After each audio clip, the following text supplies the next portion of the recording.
Hello, everybody. Good afternoon. I'm gonna do the best I can to keep you awake. We speakers, when we come to these events, we're always so honored to be here and to be able to exchange with you some of the information we study and we gather and we learn about. So thank you so much for having invited me. What we're going to be talking about here today, it's just a few topics of the Medium's book. It's very basic Spiritist information, okay?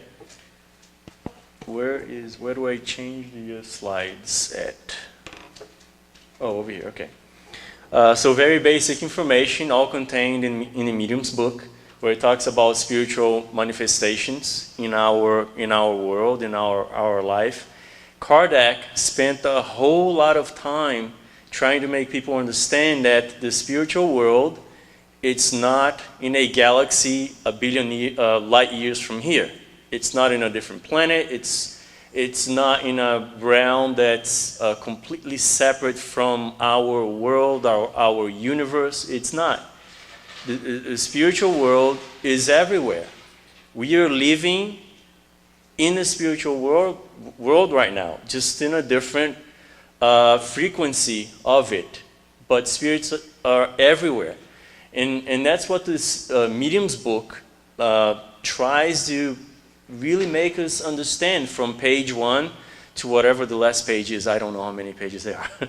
But that's what they try to make us understand. So part 2 of the Medium's book talks about these physical manifestations. If the spirits are living among, right next to us, of course they are going to be influencing us somehow. And not only they're going to be influencing us as in us people, incarnated souls or spiritual beings, but they're also going to manifest their wishes on physical things also. So that's what this chapter, these topics in this part 2 of the Medium's book talks about constantly and in detail, and also showing, as we're going to see, showing experiences done by Allan Kardec and his friends, where they contact spirits and they ask spirits about these physical manifestations in our incarnated or physical world.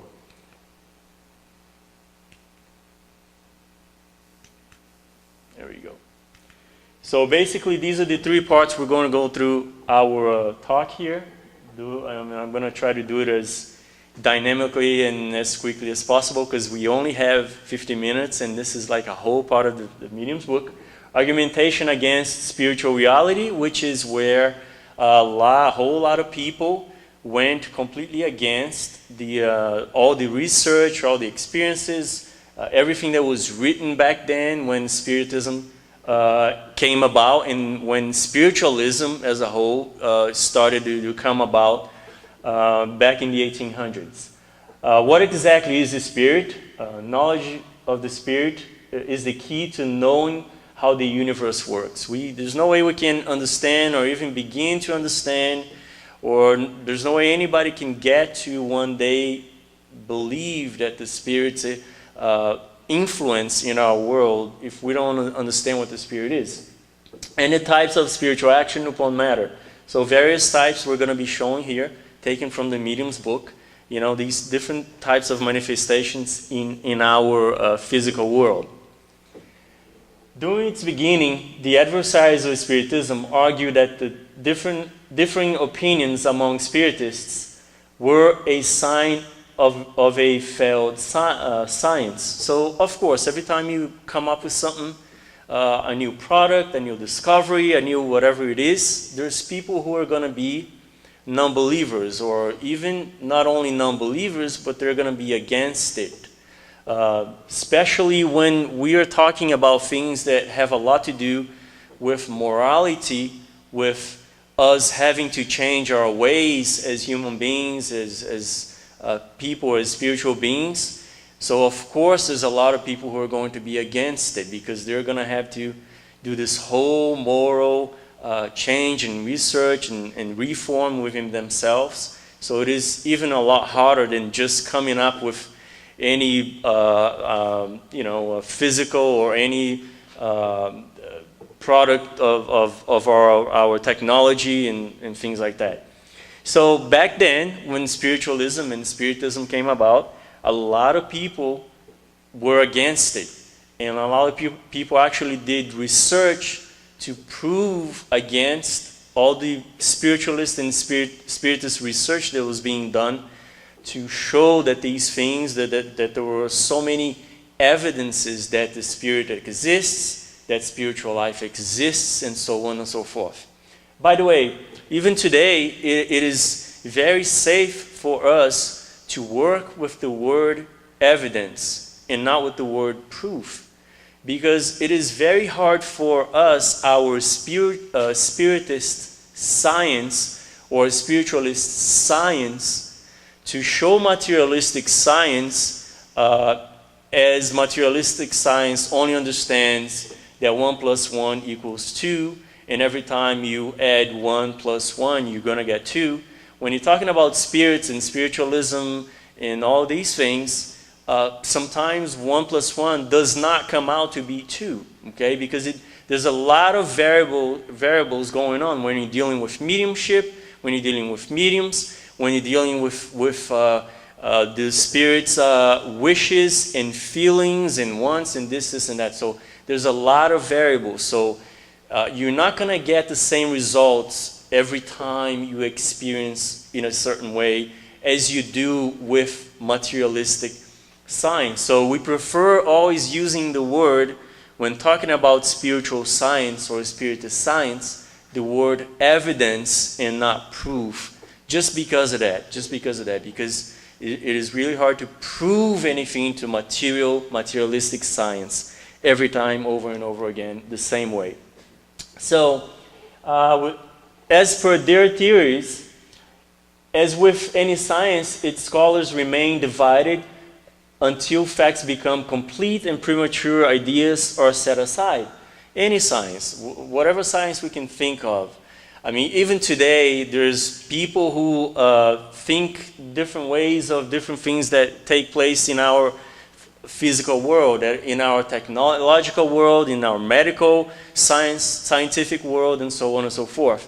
We go through this whole process to find out what things are and how things come about, and one day, after so much discussion and so many people having different ideas and even fighting against each other sometimes, one day we finally reach consensus in certain things. But it takes a long time. If we think about even today, okay? Even today, there's so many things we do not agree upon. Such as in, is coffee good or bad for our health? Is orange juice good or bad for our health? Eggs, is it good or bad? Red wine, is it good or bad? There's people who say that these things are good, and people say that these things are bad. And we can go on and on and on with that. Vitamins, different types of vitamins. This guy came up on TV, this doctor, the other day on Dr. Oz, telling us that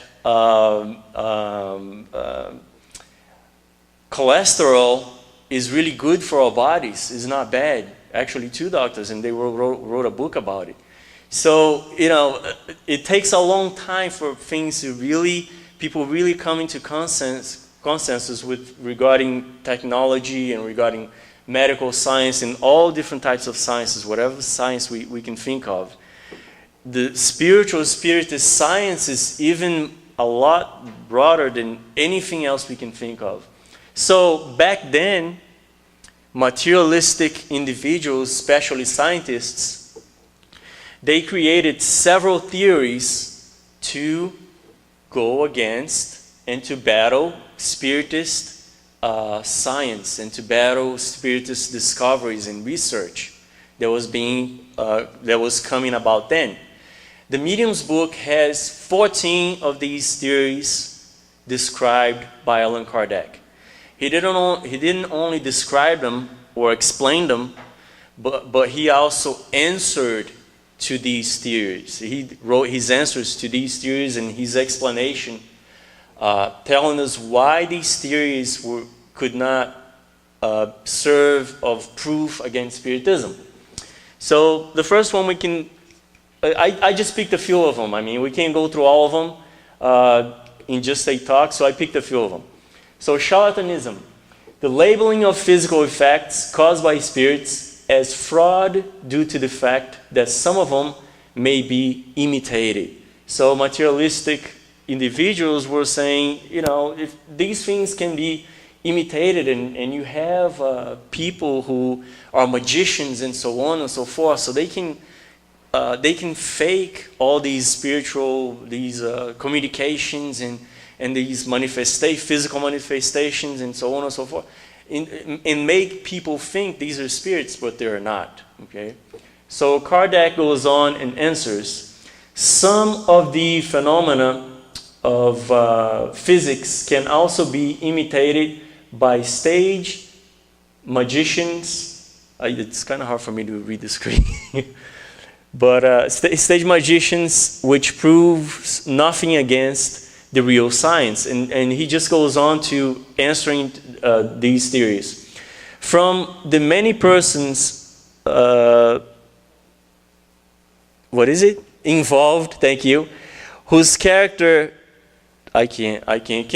Can you help me out, Kristen? Can you sit over there and read it for me, please? Sure. Because I can't see. Yes, thank you.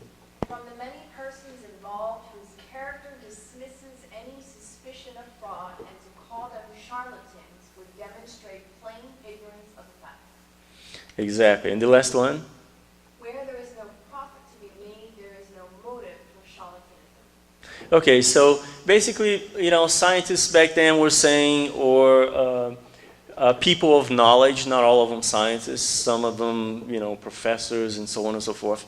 They were pretty much saying all of these manifestations you've seen, they're all being done by charlatans, you know.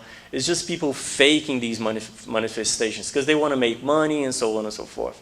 So Kardec explains in detail that, no, there's a lot of people who don't make money. You can go, you can see these meetings, you can be present, and so on and so forth. And you will see that these people are serious individuals. And they have nothing to gain by putting these meetings together and these presentations together. There's no motive for that. The second theory, madness, the assertion that believers in the spiritual manifestations are victims of self-deception, which is basically the same as calling them imbeciles or madmen. So a lot of this theory would say that because we see these things moving around, the table movements and all noises and voices, we hear voices and we see spirits, it's because we're mad. Whoever's seeing that is a crazy person, okay? Totally crazy. So that was the second theory.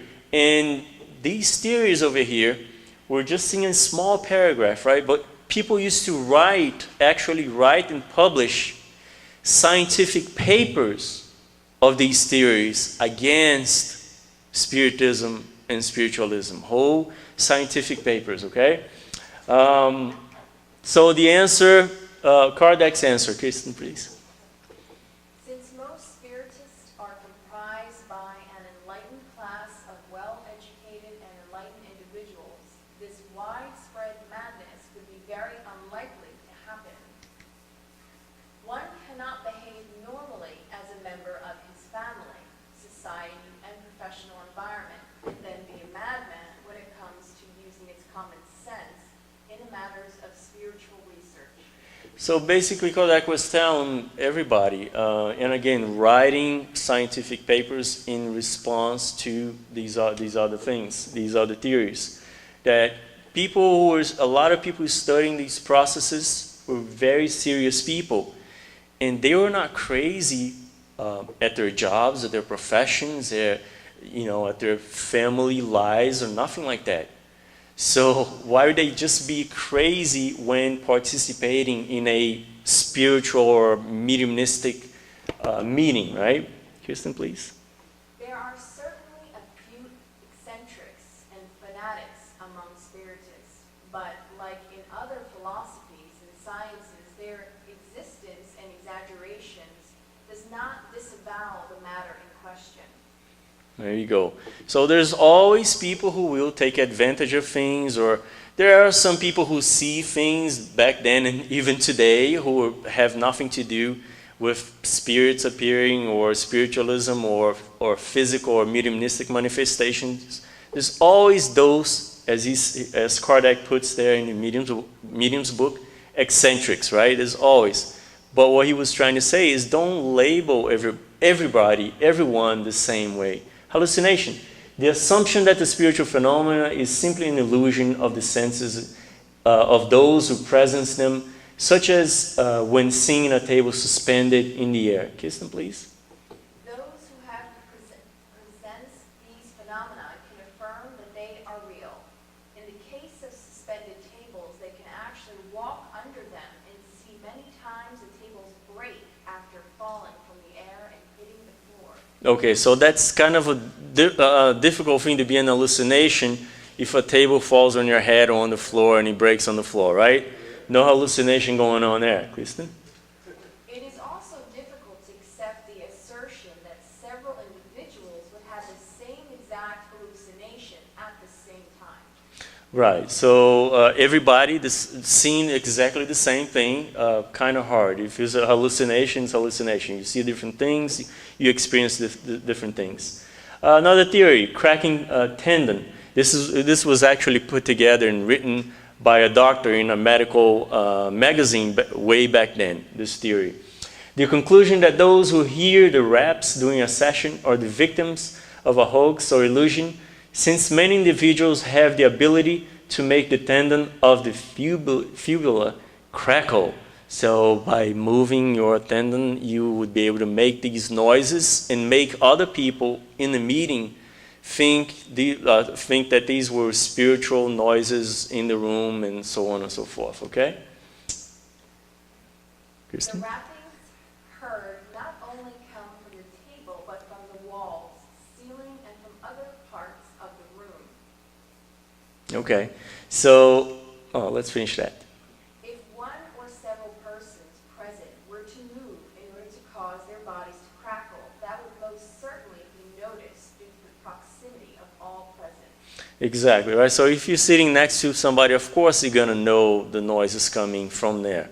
You know, the noise is not going to come from, you know, that wall and that side if the person is sitting right next to you, right next to you. So sooner or later, somebody would really catch on that, right? Because again, these are serious people doing very serious research. So those were only 4 of them. Like I said, there's 14 of these theories that Kardec explains. So the second part we're going to go to is to know exactly what is a spirit, so we know how these manifestations occur. Although a spark, from the Spirit's book, although a spark, a flame, the spirit is not an abstraction, but rather a defined, limited, and circumscribed being. So the spirit is something, all right? It's thoughts, it's something. It manipulates energy, manipulates the primitive or primal fluid, the universal fluid. When we think, if we close our eyes and we think, that's us, that's the spirit, all right? We are spirits, we are thoughts, and these thoughts manipulate energy. Everything in the universe is made up by the manipulation of our thoughts, everything, right? The higher the spirit is in evolution, the more it can manipulate and the better job can do in manipulating primal energy or the universal fluid. So that's how the spirits work as far as manipulating physical energy, manipulating things that to us are very physical, very solid, even though they're really not. By using the perispirit with the fluidic body, and ultimately achieving the manipulation of that physical body. Now we're looking at this, we're thinking, okay, that's us incarnate beings, right? Our spirit is incarnated, through our perispirit, we manipulate our physical bodies, right? But the spirit also uses as a discarnate spirit, as living in the spiritual realm, right here, everywhere. Also uses the perispirit to manipulate things also, such as tables, as chairs, and creating many other physical manifestations, all right? Same way, not only incarnated spirits manipulating our physical bodies, but as discarnate spirits manipulating other physical objects, because our flesh and blood body is just a material body, just like everything else. It just has a different atomic constitution, but it's the same as a chair, it's the same as anything else with a different atomic constitution. So if the spirit can manipulate this, it can manipulate other things also. That's a quick explanation of that. The perispirit is a fluid, energetic body that allows the spirit to interact with matter, whether the spirit is in an incarnate or discarnate state. And some pictures, Kirlian pictures, showing some of our vibratory field, which it depends on the spirit, the perispirit evolution, or the spirit's evolution, for that field to be different in some ways, but we're not going to get into that. So the third part is, how does this spirit, through its perispirit, affects material things, manifests itself in material things, okay? Physical manifestations are those that result in effects that are perceptible to the senses, such as noises and the movement and displacement of solid objects. Some are spontaneous and others induced. So they're perceptible. You don't have to be a medium to see it. If a spirit is materialized, everybody would see it. If a spirit is not materialized and is walking around somewhere, only certain mediums would be able to see it, okay? So it's perceptible to everybody. Whatever we're going to see now here described in the medium's book would be manifestations perceived by everybody. And that happened way back then when Spiritism was being codified, and it happens nowadays, okay? Everywhere and all the time. Some are spontaneous and others induced, and we're going to see why that happens. The Spiricom is one very important example of a spirit manifestation. From 1979 to 82, George Meek and Bill O'Neill developed a device they dubbed the Spiricom, short for Spirit Communications. The Spiricom was a set of 13-tone generators spanning the frequency range of the adult male voice. And there's many people working in this area today in Brazil. Sonia Rinaldi, Julio Pérez, they work with these Spiricom, the new, more modern Spiricom. But this was really the first one created here in the US. As a matter of fact, it sits today in a warehouse in Orlando, Florida.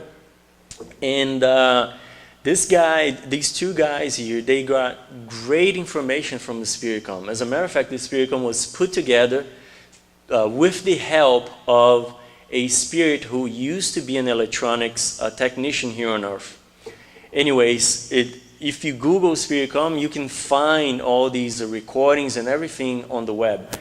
A perfect example of spirit manifestation right on Earth, a spirit communicating through a material instrument.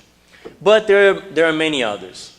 First of all, as explained in Medium's book, we would like to say that for a spirit to communicate, not only it's necessary for it to use its wish to communicate, but also the fluids of a medium, of a physical effects medium. Does the medium needs to be present in the same location, in the same room, in the same meeting where that physical manifestation takes place? Well, yes and no. It depends on the power, on the magnetic or fluidic power of that physical manifestation medium. People sometimes come to the center and they tell us, I don't know what else to do. Every time I get home, I live by myself. Every time I get home, everything is messed up in my house. You know, the plants fell down, the sofa is in a different way, and so on and so forth. And we investigate, and sometimes we find out that that person it's not a medium at all. But the person might live in a condominium, or apartments condominium, and you have other people all around it. So one of them might be a medium. So the medium doesn't necessarily needs to be in that same exact location for these manifestations to occur, okay? So noises and rappings. All of these described in detail in the medium's book, okay? Noises and rappings, as they began way back then with who? The Fox sisters, right? The rappings. Physical manifestations on the walls, doors, and floor, and so on. Way back then, in these meetings, all these things happening everywhere, noises and rappings. Hurling of objects, being moved around, being lifted up, being broken, and all these things. Apportation, where material things are transported from one place to another. And there's examples of that in the medium's book, where they transport a flower, or they transport a leaf, or they transport an object, a paper or a pen, from one place into another. And it wasn't in that room before the meeting started. After the meeting is over, is there. So a lot of these things going on. And our example at the end is gonna talk a little bit about that too. Apportation. And how does that happen? The spirits who are knowledgeable, not all of them, the spirits who are knowledgeable are able to disintegrate or dismaterialize an object here and bring it somewhere else, and materialize it somewhere else. It sounds like a very crazy thing, right? But sooner or later, we're going to be doing that ourselves with our own bodies. And scientists are already playing with that kind of technology, okay? Trying to dematerialize a grain of sand and make it materialize 1 inch apart from the location where it was dematerialized. Nowadays we see fax machines, we use fax machines. In the future we're going to be faxing ourselves somewhere else, or anything else we want from anywhere into our house, okay? It's going to be really cool. Cause a lot of problems too, but it's going to be really cool. So apportation, whatever we see here technologically wise, it already exists there. It has always existed there. So apportation. Bicorporeity and transfiguration. Bicorporeity, where the spirit can appear in many different places. Sometimes even the spirit of one individual can appear in different places and manifest and talk to other people in a different place and things like that. Very well explained in the medium's book. And there are some Spiritist books that show perfect examples of that. Okay, some wonderful Spiritist books of people who were incarnated here and used bicorporeity to appear somewhere else and to do other things somewhere else. Transfiguration, spirits who transfigurate somebody who is speaking somewhere to someone else. Their faces change and they look like the spirit or someone else. So the spirit creates kind of like this mask and transfigurates the person who is speaking momentarily, of course. And some of us have seen the medium Divaldo Franco do that while speaking. Apparition and materialization. So they materialize utilizing the ectoplasm of the medium who is capable of donating these energies for the spirit to materialize, such as we saw Chico Xavier next to a materialized spirit. A lot of other people experienced those types of things. William Crookes was one of them. For 2 whole years, he saw the spirit of Katie King materialize and talk to him and his friends. He had the spirit checked. doctors came to check for pulse and all kinds of things for 2 years. And Crookes wrote books detailing his experiences on the subject. Pneumatography or direct writing, when the spirits are capable of writing without the need of even help of a medium's hand. Because we know, we channel and we write things as mediums, right? In that case, the spirits make something materialize already written. Kardec talks about people leaving blank pages of paper in a drawer during a meeting, and when they finish the meeting, they take it out, and the whole message, communication is written on the piece of paper. So that's direct writing. Pneumatography, of course, is a physical effects medium present, but there is no handwriting done by the medium. Right? Oops, repeated that. Healing magnetic action. Oh, and we hear about that everywhere. I mean, John of God and so many other mediums way in the past or still in the present that do these kinds of, really unbelievable healings, healing people who have all kinds of different diseases. So physical manifestations, because these mediums are helped by the physical manifestation of the spirits who are there, donating their influence, donating their fluids, and so on and so forth. And sometimes that even happens without they utilizing a medium during that operation. How many people are healed everywhere and don't even know why that happened? There was no medium present doing an actual spiritual surgery on them, but they are healed.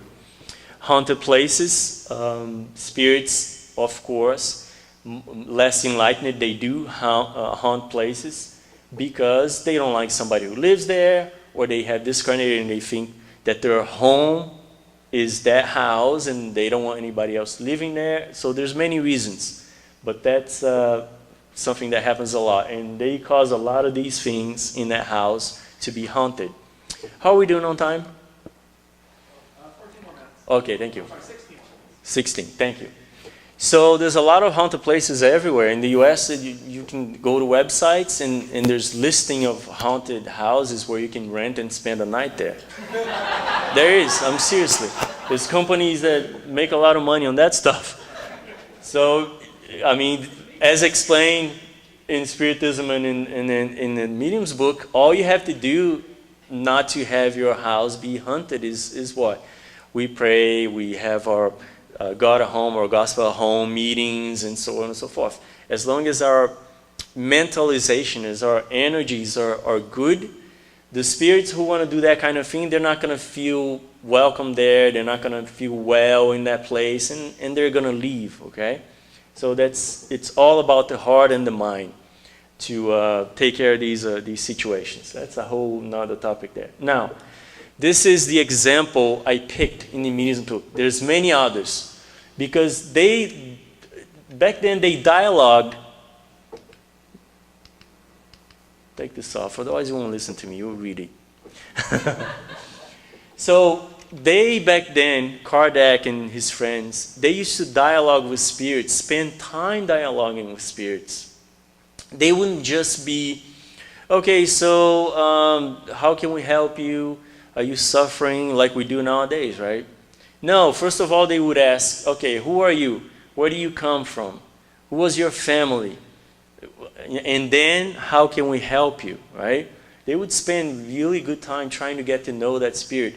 And they would write everything down, record everything down, and go do research to see if that spirit was an imposter or if he was a spirit really trying to get help or trying to help them with their research, okay? Mediumship back then was not just a game that a lot of people play with nowadays. It was very, very serious stuff. So this is one of the evocations they did because a spirit was haunting a home in Paris. And somebody asked them for help. Evocation. Why do you call me? Do you want to have some stones thrown at you? So the spirit was asking when channeling through a medium in that mediumistic meeting. In that case, we should soon see you scampering away, though you look so brave. So that was the response of the person talking. Can you read it? It's hard for me. Yes. We should not be frightened, even though you threw stones at us. We ask you to tell us if it is really in your power to do so. Keep on going, please. Perhaps I could not. Here, you have a guardian who looks so sharply after you. So right there in that mediumistic meeting, spiritual guardians who are there making sure that spirit is not going to throw anything at anybody. Keep on going, please. Was there anyone in the Rue des Noyers who helped you in playing off your tricks on the inmates of that house? Certainly, I had a capital instrument and no wise and priggish spirit to hinder me, for I am merry and like to amuse myself sometimes. Okay, so right there she's saying she was doing those things at the Rue des Noyers. The house was in that rue, in that street. So she was doing whatever she wanted to, and she says, I had a capital instrument. So there was a medium in the house that she was using the medium's fluids to do whatever she wanted to do. Who was the person that served as your instrument? A maid servant. Keep on going. Was she your auxiliary, unawares? Oh yes.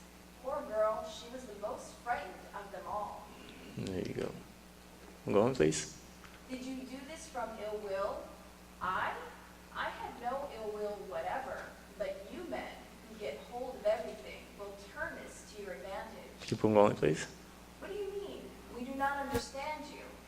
What I wanted was to amuse myself, but you spiritists will study the thing, and you will have one more fact to prove that we exist.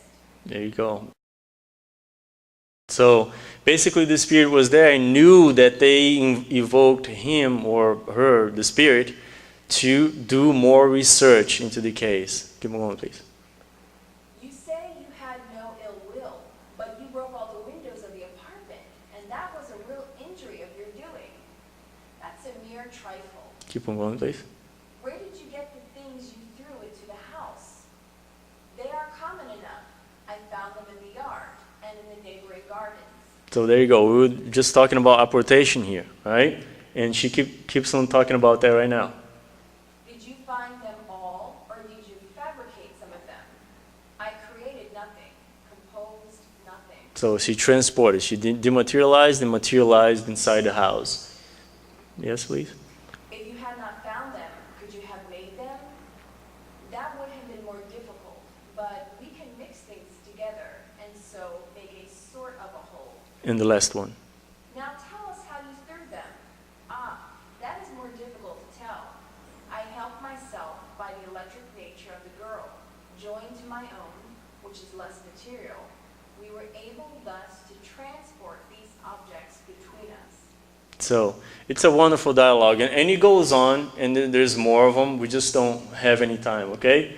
And to finalize here, right there from the Medium's book, and this is very serious stuff whenever we talk about mediumship. Spiritism has made great progress in only a few years, but its greatest step occurred when it entered the field of philosophy, because since then it has been appreciated by enlightened persons. Nowadays is no longer a mere entertainment, but rather a doctrine that those who used to ridicule table turning no longer find it amusing. We see evidence of this every day in the number of adherents who have resulted from simply reading the Spirit's book. So what we're doing here today is trying to understand all these things, but knowing that all these things will help us to understand that we need to be better persons. You know, we're not here to do mediumistic meetings. We're not here to see spirits. We are here to become better and more loving persons, okay? And I have no more time. Thank you so much.